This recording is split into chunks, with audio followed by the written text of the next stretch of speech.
Well, boys, we are deep into the dog days of summer, but it's going to come to an end soon. And actually, we have some really big catalysts this week that might be breaking us out of this holding pattern that we've been in for a couple of months now.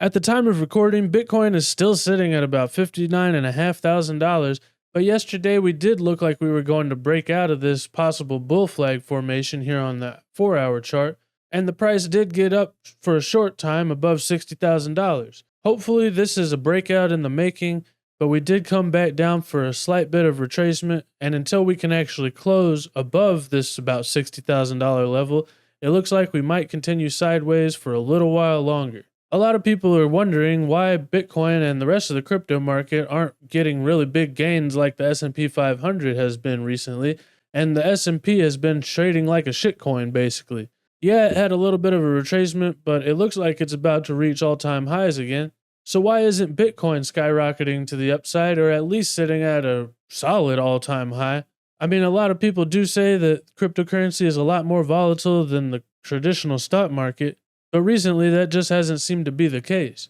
Well, for one thing, it looks like the stock market is mostly being pushed up by Nvidia, and that's mostly due to the AI narrative. Also, the AI narrative is taking away the spotlight from the crypto narrative, and that just means that there's not as much attention on this space as there was in the last bull market. That might be soon to change though, and it does look like cryptocurrency is going to be a hot button topic as the election continues to heat up and we get closer to the actual election date. But hopefully the real reason is actually because the stock market and the crypto market have started to decouple, and maybe people actually are starting to see Bitcoin as a risk-off asset or a flight to safety, just like a lot of people in the crypto space and Larry Fink of BlackRock have been saying, calling Bitcoin digital gold. That would probably be a really beneficial narrative for your wallet over the next coming up year or so, because as a lot of people have been saying, there is a big recession coming, and in my opinion, we've already been in one for at least a year or so now. So if the economy is actually headed for a giant crisis, then maybe Bitcoin is going to start skyrocketing when that happens,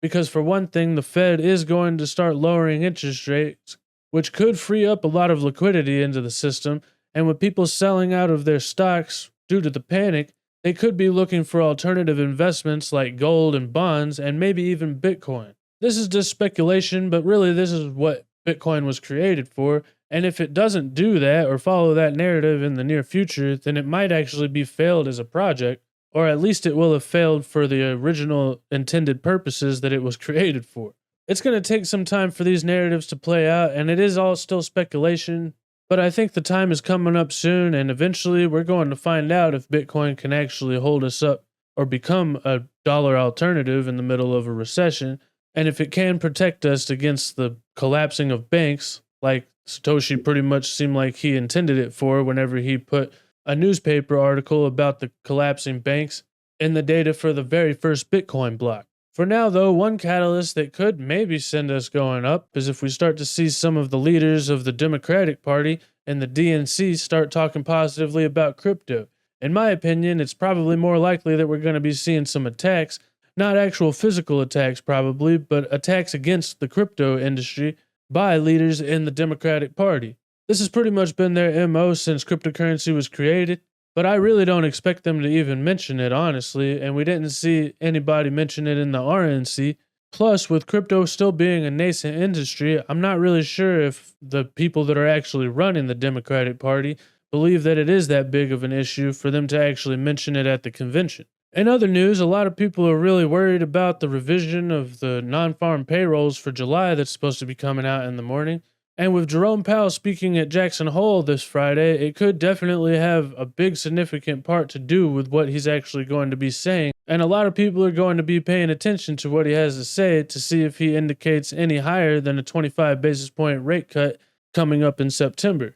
According to this article on MarketWatch, the Bureau of Labor Statistics on Wednesday will release the 2024 preliminary benchmark revision to establishment survey data, which includes revisions of non-farm payrolls between April 2023 and March 2024. So apparently all of the data that they've been putting out till this point has just been bullshit, and they've been lying about the economy, which is probably in worse shape than anybody can really imagine. Like I've said, we've been in a recession for at least a year or so, And usually they don't even announce that we're in a recession until we've been in one for some time. Now we're going to be starting to get the kind of data that's going to finally have them having to admit that we're in a recession. And a lot of people are expecting that if unemployment is a lot higher than it has been reported to be over the past few months, then this could cause some panic in the market and some kind of a significant sell-off. According to this article on CNBC, job growth totals were 114,000 in July. This reported about a month ago when the actual data,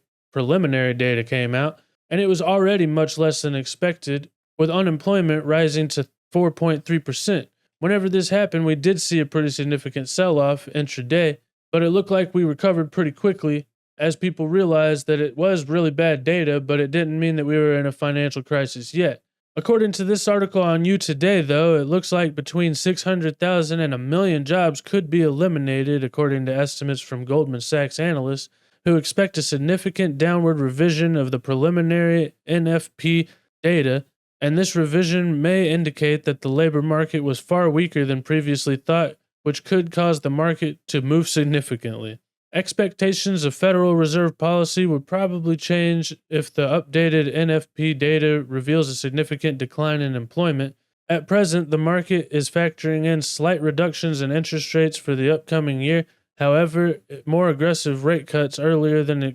anticipated could result from a weaker than expected job market. As investors reassess their plans, this change in expectations could cause a sell-off in risky assets like stocks and cryptocurrencies. This brings me around to my initial argument of why it could be hopeful that people are actually seeing Bitcoin as a risk-off asset or a flight to safety, and that might be why we've decoupled from the stock market. According to this article, it looks like we might be heading into a financial crisis coming up really soon, and if Bitcoin is actually being viewed as a risk-on asset, then we could see this sell-off, but if people are starting to really see it as digital gold, well, then it could be a boon for the industry, and it could signal the beginning of the rise of the parabolic phase of this bull market. An additional catalyst is that tomorrow we have the FOMC meeting minutes, and if they were sounding any more dovish or sounding like a financial crisis is coming up down the pipeline, well, then they might have indicated that it's time to take some more serious actions to stop the slow of the economy.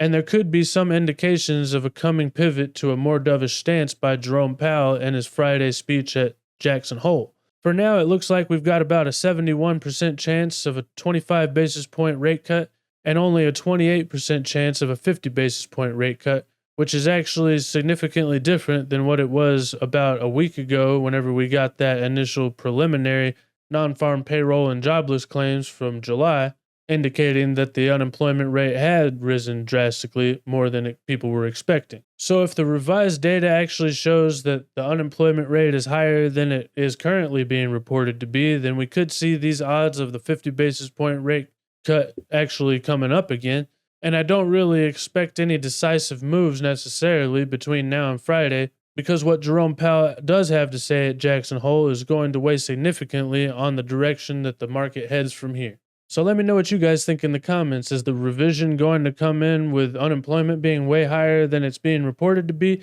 And is this going to be good or positive for the narrative of Bitcoin being digital gold? Either way, thank you guys so much for watching, and don't forget to hit that like and subscribe button if I brought you value. But most importantly, don't forget to do only good every day, and I'll see you guys next time. Bye.